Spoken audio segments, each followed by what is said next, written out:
بغیر حساب کتاب جنت میں داخل ہونے والے لوگ۔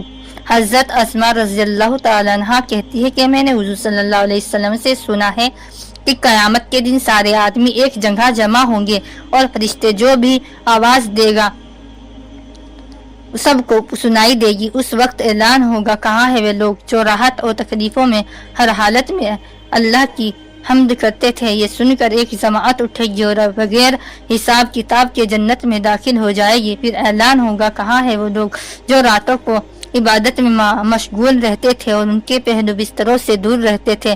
پھر ایک جماعت اٹھے گی اور بغیر حساب کتاب کے جنت میں داخل ہو جائے گی۔ پھر اعلان ہوگا، کہاں ہے وہ لوگ جن کو تجارت اور خرید و فروخت اللہ کے ذکر سے غافل نہیں کرتی تھی۔ پھر ایک جماعت اٹھے گی اور بغیر حساب کتاب کی جنت میں داخل ہو جائے گی۔ ایک اور حدیث میں بھی یہ بھی قصہ آیا ہے کہ اس میں یہ بھی ہے کہ اعلان ہوگا، جو آج محشر والے دیکھیں گے کہ کریم لوگ کون ہیں، اور اعلان ہوگا، کہاں ہے وہ لوگ جن کو تجارتی مشغلہ اللہ کے ذکر اور نماز سے نہیں روکتے تھے۔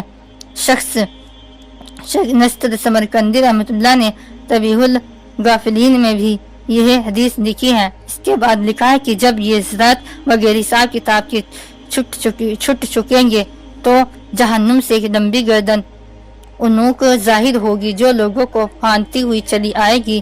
اس میں 2 چمکدار آنکھیں ہوگی اور نہایت فصیح زبان ہوگی۔ وہ کہے گی کہ میں ہر اس شخص پر مسلط ہوں جو متکبر بد مزاج ہو، اور مجمع میں سے ایسے لوگوں کو اس طرح چنے گی جیسا کہ جانور دانا چگتا ہے۔ ان سب کو چن کر جہنم میں پھینک دے گی۔ اس کے بعد پھر اسی طرح دوبارہ نکلے گی اور کہے گی کہ اب میں ہر اس شخص پر مسلط ہوں جس نے اللہ کو اور اس کے رسول کو ایذا دی۔ ان لوگوں کو بھی جماعت سے چن کر لے جائے گی۔ اس کے بعد بارہ پھر نکلے گی اور اس مرتبہ تصویر والوں کو چن کر لے جائے گی۔ اس کے بعد جب یہ تینوں قسم کے آدمی مجمع سے چھٹ جائیں گے تو حساب کتاب شروع ہوگا۔ کہتے ہیں کہ پہلے زمانے میں شیطان آدمیوں کو نظر آ جاتا تھا۔ ایک صاحب نے اس سے کہا کہ کوئی ترکیب ایسی بتا کہ میں بھی تجھ جیسا ہو جاؤں۔ شیطان نے کہا کہ ایسی فرمائش تو آج تک مجھ سے کسی نے بھی نہیں کی، تجھے اس کی کیا ضرورت پیش آئی؟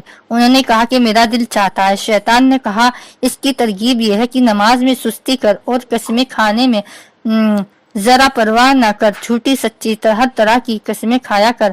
ان صحابہ نے کہا کہ میں اللہ سے عہد کرتا ہوں کہ کبھی نماز نہ چھوڑوں گا اور کبھی قسم نہ کھاؤں گا۔ شیطان نے کہا کہ تیرے سوا مجھ سے چال کے ساتھ کسی نے نہیں پوچھا لیا، میں نے بھی عہد کر لیا کہ آدمی کو کبھی نصیحت نہیں کروں گا۔ حضرت بھی فرماتے ہیں کہ حضور صلی اللہ علیہ وسلم نے ارشاد فرمایا، اس امت کو رفعت و عزت اور دین کے فروغ کی بشارت دو، لیکن دین کے کسی کام کو جو شخص دنیا کے واسطے کرے آخرت میں اس کا کوئی حصہ نہیں۔ ایک حدیث میں آیا کہ حضور صلی اللہ علیہ وسلم ارشاد فرماتے کہ میں نے حق تعالی شانہ کی بہترین صورت میں زیارت کی۔